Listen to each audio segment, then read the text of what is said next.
as it's a lunchtime session, I thought I'd start with food and base the whole thing around food. Good. So you've just done it. And that's about fellowship food. No. So anyone, if any, as a prize, it's not really, but if anyone can guess what my favourite sandwich is. Egg mayonnaise. Oh, no. No, it's not. Oh. Cheese and pickle? Cheese and pickle, no. Chili mayo? That's disgusting. No, well I've got it here. It's a BLT, bacon, lettuce and tomato.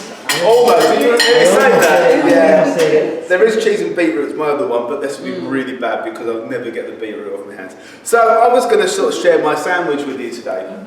Well, I'm going to have my sandwich anyway. I even bought this one to make sure it looks really effective in the box. So I've got, it does smell good. I've got I'll just do one of them for now, if that's all right. There we go, my favourite sandwich. However, I've been thinking about my sandwich, and I've been realising that realistically, lettuce is pointless. Do you know how much water is in lettuce? 95% of a lettuce is water. So actually, in reality, there's absolutely no point for that because it doesn't do anything. I could have a drink of water when I'm thirsty. So I'm going to get rid of my lettuce. Oh, hang on, there's a bit more there. There's more lettuce than I thought. It's quite generous for Aldi. There are other shops available for sandwiches. All right. But they're good. And that's that bit done. Okay, now still my favourite sandwich is bacon, lettuce and tomato. BLT is the best sandwich out there. All right. However, I am so confused about tomatoes. Are you in the confused tomato stage? Is it a fruit? Is it a vegetable? Is it a berry? What on earth is it? It's like that debate about pineapple on pizza. You know, pineapple on pizza, always pineapple on pizza. Now, if you disagree, you are leaving now. So tomato, actually, they're not very generous with the tomato in this shop. But tomato, because it's so confusing, I'm going to have to take it out because I don't want to get confused today. What's that? Another bit of lettuce. So I'm going to do that. So I don't know what that is. Oh, there's tomato underneath. Oh, they are generous. Oh, sorry about this. It was a better sandwich than I thought. Right, anyway. However, the BLT is still the best sandwich. Anybody agree with me? No. No, why don't you agree with me? Because I'm vegetarian. That's a very good point. So thank you for telling me. Because I don't want to offend anybody, and I need to be respectful of other people's opinions, I won't have my bacon. Because that's, you know, I want to just make sure you feel comfortable. Nothing worse than feeling uncomfortable around without being around me. Okay, so we'll do that. I'm going to ignore the mayonnaise. That's just bad for your health as well. So the mayonnaise is coming out as well. and you were planning on sharing that? We're going to cut it. We're going to have communion in a moment. No, we're not. So anyway, bacon, lettuce and tomato is my favourite sandwich. As you can tell, it looks very nice, doesn't it? Yes? Does anybody agree that's a really nice sandwich? However, I've realised that I have potentially got a bit of an intolerance for gluten. And so I've given up bread for the time being. It is a slight problem, but there we go. So maybe, oh, hang on. Oh no, it's going to have to go. So that is my BLT. Would anyone like to share that with me? No? I'm going to move that out of the way, it really does smell nice. I'll save the other one for later. Now you're going to ask me the question, why am I doing that? And you will find out, hopefully, a little bit later on. Right, that's my sandwich done. It's a good job I had pasta beforehand, isn't it? Even though I'm not supposed to have bread. Gluten. Right, so we're going to be talking a little bit about the supremacy of Christ today, and we'll come back to that a bit later on, okay? But one of the things that got me thinking about was compromise. and how we tend to try and compromise things, that we try and do things. And we're going to sort of explore what Paul was addressing in the book of Colossians when he was helping out the church there. But I've got a little question to ask you first, and that is, and we're going to ask this again at the end, and so that is, who do you say that I am? Who do you say that I am? I want you just to think a little bit about that for a while, and then we will come back to it a bit later on. So, what does the word supremacy mean? It's quite an old-fashioned word in some ways.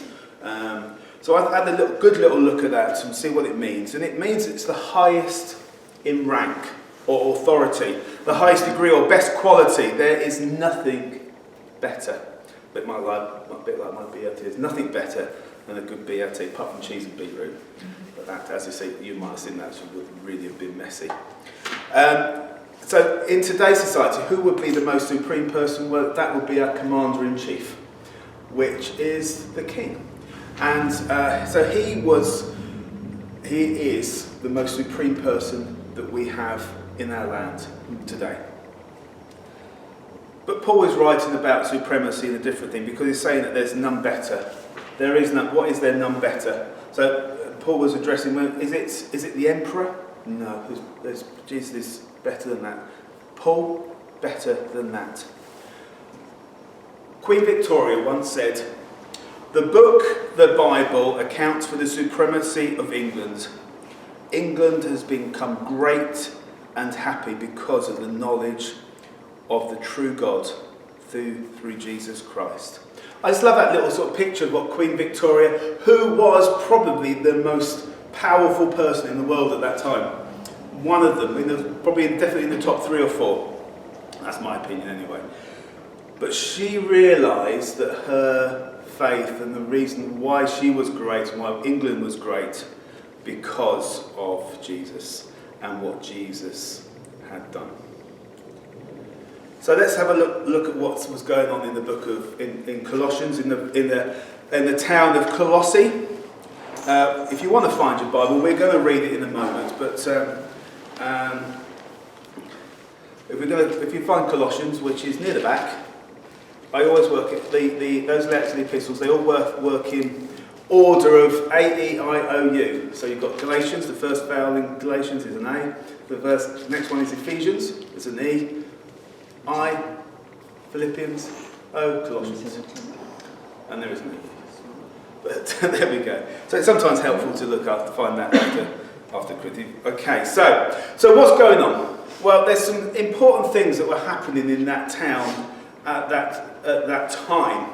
And they were pretty important. And I think this is a really important sign that in the first few verses that Paul writes, that I've written this in my own hand. Now, why is that important to me? Well, I think it's important to me because he's writing it because of the high importance of what he's dealing with. It was something that he had found out that the church was struggling. There was problems going on there. So he didn't want to wait for his scribe, because a lot of his letters that he wrote, somebody else wrote for him. It was really, really important. He was probably in prison in Rome at this time. And so there's an urgency that was there for him. The second thing was that it was set up by a new convert. I can never pronounce his name right. Epaphras. Yeah, doesn't matter. Who was from Ephesus. It's like a tongue twister or a double tongue twister, isn't it? And so this is a new Christian. He was a convert of Paul, but he had a vision to do a church plant back in the town of Colossae, which is fantastic and exciting. But you can imagine one person who is new to his faith to go and start a church in a town that had every different thing going on. So it would have had Jews there, it would have had Romans there, it would have had other people from different cultures. So when you get all those different things, you've got different views, you've got different religions, you've got different cultures. And so everybody is trying to have their opinion. And he's trying to go down this line. This is the word of God. This is what God says. And you can imagine the barrage, but you can't say that. The Jews will be saying, you've got to be circumcised. The Romans will be saying, you've got to worship the emperor. You've got other people saying that you've got to worship the gods of the sea and the gods of the air and all those different Greek gods and all those different things that were going on. And so you can imagine this poor guy. Now, he was amazing to go and do it. This is full hats off to the guy for going and starting this. But you can see, as you read through it, the different struggles that he was dealing with. The other thing the letter is mainly written to refute heresy. Heresy is any opinion that is against what God's word is, against what the words of Jesus, teachings of Jesus. Now, we don't know exactly what was going on. It could have been a number of different things, but there are a number of clues in the book that sort of helps us to draw it out. And there's other things that you can see, and you can get glimpses from other towns and cities and countries of what was dealing with. And so a lot of them were the same sorts of things. So the first thing it could have been, and it probably was angel worship. Now I should start singing Robbie Williams' I'm Loving Angels instead, but Melissa, I promised to Melissa that I will not sing it. I'm so tempted. I'm not going there. Stop. Need another sandwich. So in the next chapter, in chapter 2, it says that do not let anyone who delights in false humility and worship of angels disqualify you. Such a person also goes into great detail about what they have seen. They are puffed up with idle notions by their unspiritual mind. So there was this thing about angels. There was something, I don't know where it come from, but they saw the importance and the thinking of angels. The second one is a thing called Gnosticism, which was very popular in those days. And I'm going to break it down to a real simple thing. It was about knowledge over faith. It's what you know against what the experience and what God has done in your life. That's in its most simplest form. And some of the religions today still follow different. They won't call themselves Gnosticism, but they still follow some of those different principles. It's about what you learn, not about what your faith. So it's important to learn. It's important to have faith, and we believe. We learn and we have faith, so that those things work together. But it's very much a separation of it. There was also a depreciation of Jesus and his divinity. So they were watering down as much as possible what they believed about Jesus, which will come back to our sandwich. But you got there before me, that's fine. You're allowed to. You're the better one. You did it last week, so you've got a month of experience on me. So they were watering it down, becoming weaker and weaker, and that's really what we're going to focus some of our thoughts on this morning. And also, as well, there were leadership struggles. I alluded to it in the last point. There was a power struggle going on for who was going to run the church, who was the most important one in the church. And so they were thinking it could have been them. Some people were saying it was Paul. Some people were saying other people. And really, we can see as we read through this, some of why Paul wrote that down. So, if you've got your Bibles, or you can switch them on, we're going to read Colossians chapter 1, verse 15 to 20. No, we're going to read a bit further than that, actually. So it says, the Son is the image of the invisible God, the firstborn over all creation. For in him all things were created, things in heaven and on earth, visible and invisible, whether thrones or powers or rulers or authorities, all things have been created through him and for him. He is before all things, and in him all things hold together. And he is the head of the body, the church. He is the beginning and the firstborn from among the dead, so that in everything he might have the supremacy. Let me read that bit again. So that in everything he might have the supremacy. For God was pleased to have all his fullness dwell in him, and through him to reconcile to himself all things, whether things on earth or things in heaven, by making peace through his blood shed on the cross. Verse 21. Once you were alienated from God and were enemies in your minds because of your evil behaviour, but now he has reconciled you by Christ's physical body through death, present you as holy in his sight, without blemish and free from accusation. If you continue in your faith, established and firm, and do not move from hope held out in the gospel. This is the gospel that you heard and that has been proclaimed to every creature under heaven, and of which I, Paul, have become a servant. I just want to do a little bit of digging of what Paul is writing in this. There is so much.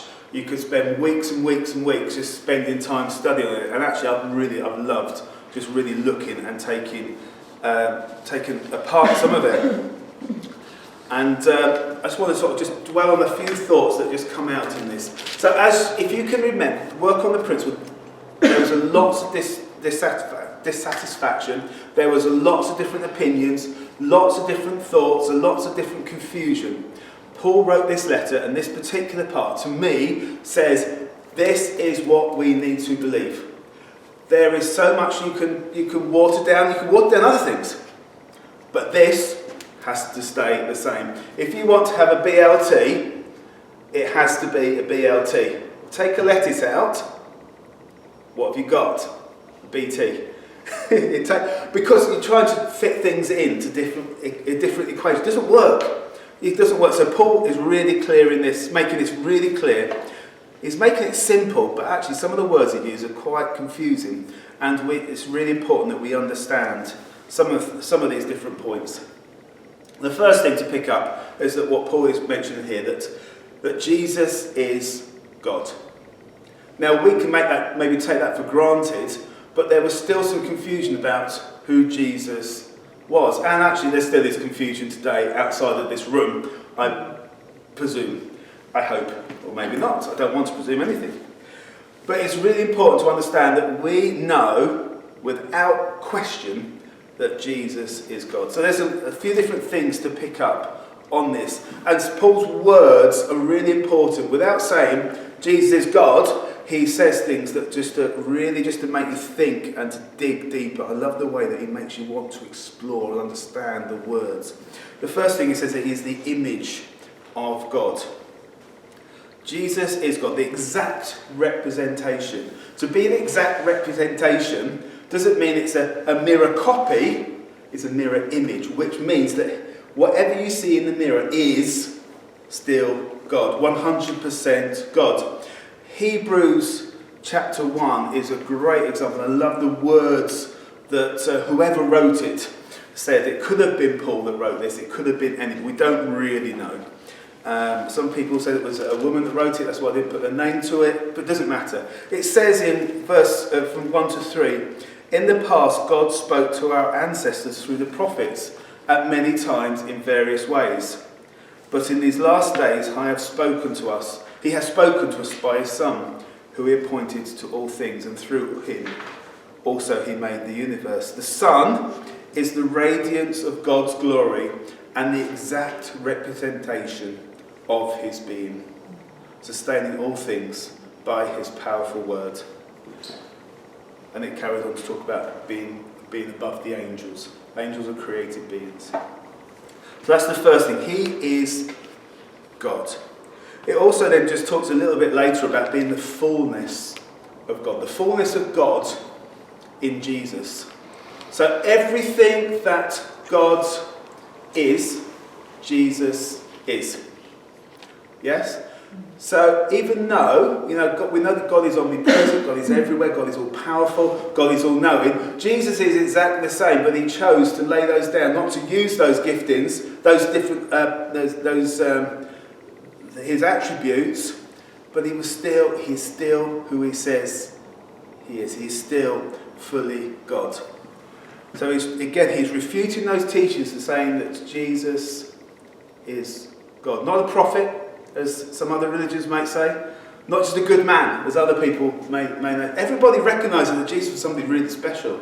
But we believe, Paul is telling us, to that church and to us today, that he is God. Can't be clearer than that. The Amplified version uses these words, he is the exact living image, the essential manifestation of the unseen God, the visible representation of the invisible, the firstborn, the preeminent one, the sovereign and the originator of all creation. Jesus is God. Let's get that first thing right. Everything else is really important as well, but we get that bit right, we can work and build everything from there. The next thing that we see that he talks about, and I love the words he uses here, when he said he was the firstborn of all creation. Now this has confused people in the past, and there's other religions or sects or whatever that will say that what this word firstborn means. I'm going to explain what that means. And there's a particular word, a Greek word, which is called prototokos. Okay, prototokos, or I was listening to it online. It's prototokos. I think that's the way you pronounce it. Prototokos. I've got to do it with the accent. It works really well. And so this word can have two different meanings. The first one is just literally the firstborn, which is the one that is born first, which is in my family, me.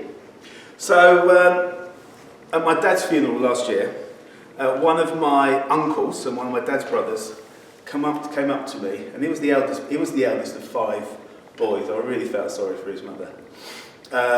And he came up to me now, and he said to me, "Now you're the one that's in charge of the Armstrong clan. You're now the leader of the clan." And I thought, really? But the next brother down? No, it goes down that family line. So this word could mean you're the firstborn of that family. So you take some authority, some rights based on that. But if I'm looking at that means that we're potentially saying that Jesus is the first one born from God, which is not true, which is heresy. But there's a second meaning. And the other meaning is here, it is the first in position. It's that one that has got the authority, the first bit. Nothing about being born, but it's about being first. There's another reference to it which might be really helpful. And that's in Psalm 89 verse 27, where it says there that David, now how many brothers did David have? He had a lot. But it says here, he was the firstborn. He was the youngest. He was the firstborn. Even though he was the youngest child, God gave him that position of being firstborn. That means he was given the authority a bit above and beyond the one that is born first. So this is where so in some ways, I don't know why Paul used this word, but it really makes you think. He has all the authority, all of the power that comes with being the firstborn. It also has there's another word that we've taken from this, which is, I don't know if you can see it in the words prototokos, it actually is prototype. Jesus is the prototype. He was the first of everything. He is the first then that we were created in his image. He is the prototype for us. I think it's just such a beautiful expression of what this really means. He is the firstborn of all creation. John 1 verse 1, probably one of the most famous verses in the Bible. In the beginning was the Word, and the Word was with God, and the Word was God. Doesn't get much clearer than that, does it? In the beginning was the Word. So Jesus was not created in the beginning. In the beginning, Jesus was. Jesus is. Matthew Henry, who's a famous commentator, said these words, that Jesus was created created according to his pleasure and for his praise. He created the earth for his pleasure and for his praise. Then it goes on to talk about that he sustained all things, pointing to the ongoing work of Jesus from the day he created the earth to the day that the earth, until he returns. His ongoing work of keeping the earth in order, that whole process about everything that is going on. There's a famous picture, isn't there, of God spinning the world around. I don't know if you've seen that. I don't know who painted it. It wasn't me. I can promise you that. And I wouldn't even attempt to try. But he keeps the earth in order. It keeps things going. And there's a quote here. Now I couldn't find out who wrote this, but I just love the words. When your world seems to be falling apart, look to Jesus, who holds everything together. Back in Hebrews 1 it says that the Son is the radiance of God's glory and the exact representation of his being, sustaining all things by his powerful word. So by his word, the world was created. By his word, the world keeps spinning. Our world keeps spinning. The next point is that he is the head of the church. This is where I think it was really clarifying who the problems of the power struggle that they may have been experiencing in that church at that time. When he says he's the head of the church, he's sort of taking it completely back and saying, it's not you. Just the camera. What can I do? It's not you. You're not the head of this church. It's not you. You're not the head of it. It's not even Paul. Yeah? It's not Ephraim. It's not anybody. It's Jesus. Jesus is the head of the church. So for us today, it's not Damien that's the head of the church.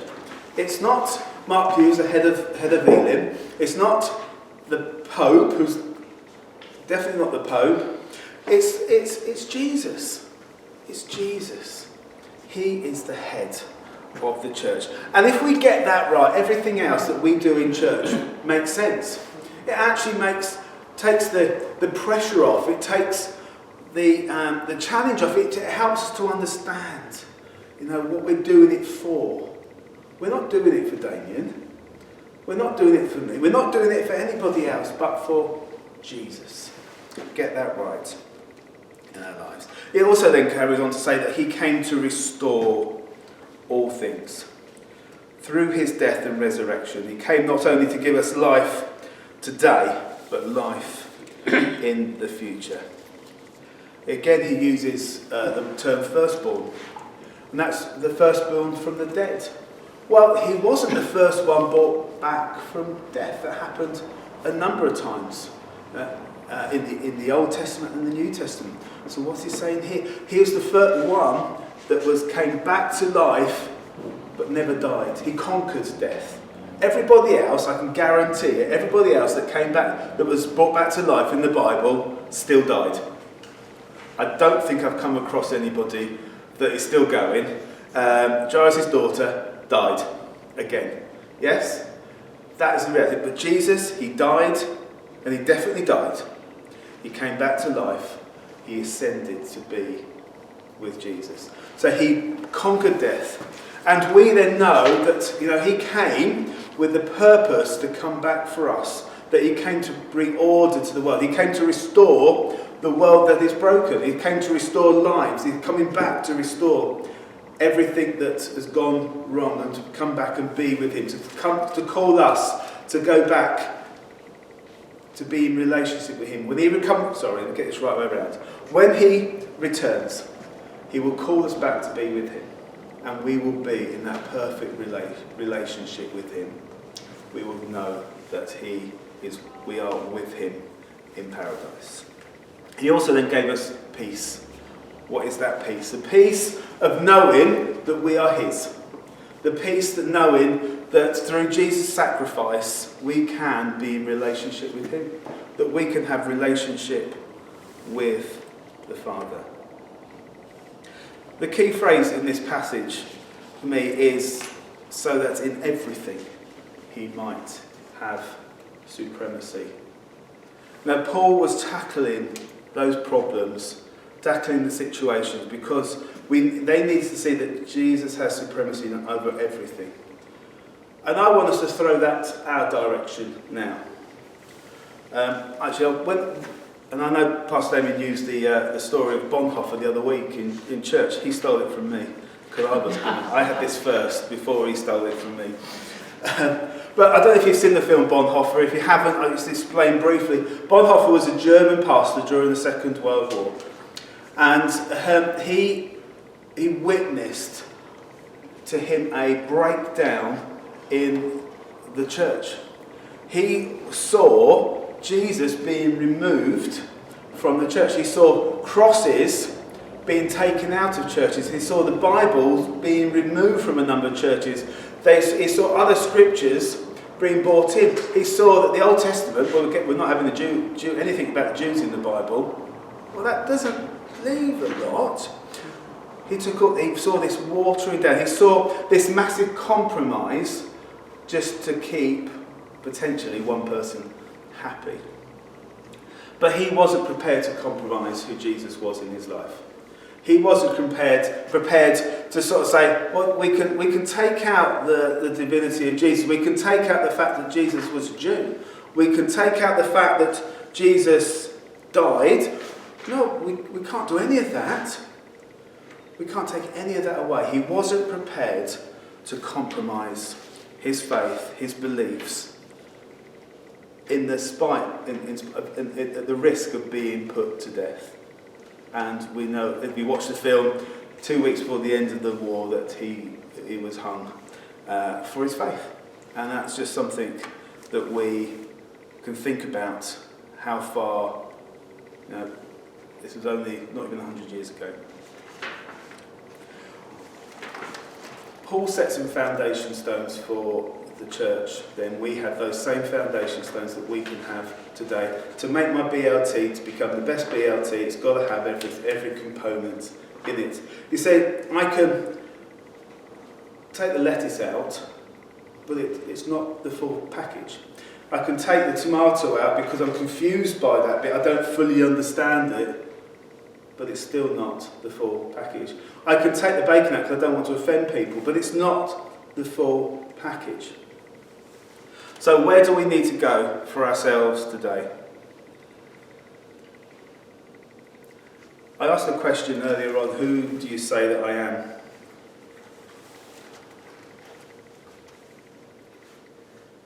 In Matthew 16:13-16, it says this: when Jesus came to the region of Caesarea Philippi, he asked his disciples, who do people say the Son of Man is? They replied, some says John the Baptist, others says Elijah, and still others Jeremiah or one of the prophets. But what about you, he asked. Who do you say I am? Simon Peter asked, you are the Messiah, the Son of the living God. There's two different sections within that. People around him hadn't fully got a grasp of who Jesus was. He was sort of down. There was bits missing. They were still on a journey. But when he said that, when Simon Peter answered, he had a full grasp that he is God. You're the Messiah. You're the Son of the living God. My question for us today really is, who do you say that he is? Who do you say that Jesus is? Who do I say that Jesus is?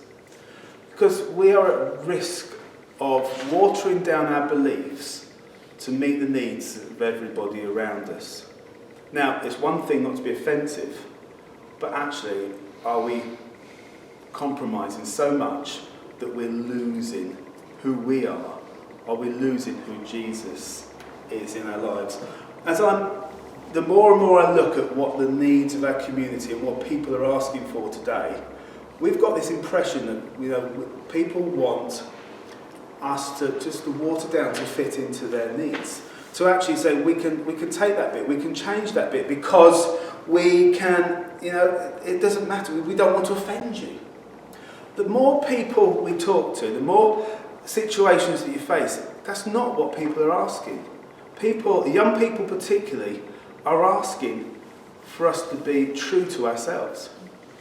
We're asking not to compromise your faith. We want you to stand up and be who you're supposed to be. They're certainly doing that. Everybody else is doing that.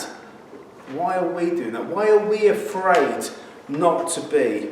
Why are we afraid to stand firm and say, this is Jesus.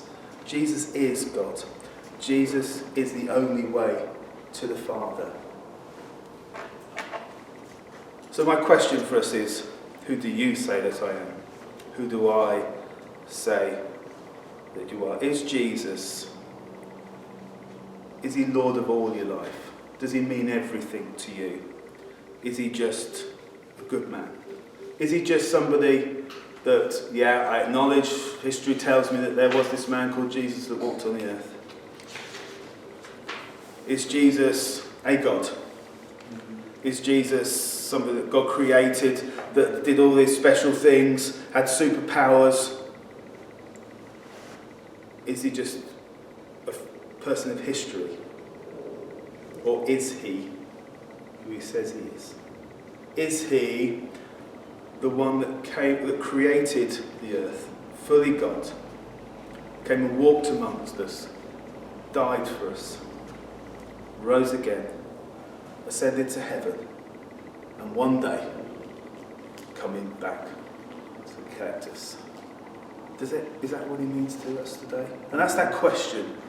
If you've got any doubts on that, I would challenge you to say, I want to look up, want to know more. I want to know more about what Jesus means to me. Ask me what Jesus means to me, and I love telling you. Queen Victoria knew it. She knew who Jesus was. She might not have got everything right, but she knew who Jesus was. I like to say I do. Do you? Father, I thank you for your words. I thank you for what you're saying to us, and that you can speak to us through the experiences of many, many people, and for the experiences that the church in Colossae was dealing with, and that we can still learn those principles today. And Father, as we explore, as we think, as we discuss, may we stay focused on the main thing, keeping you the main thing of our lives. And we thank you for your goodness. In Jesus' name. Amen.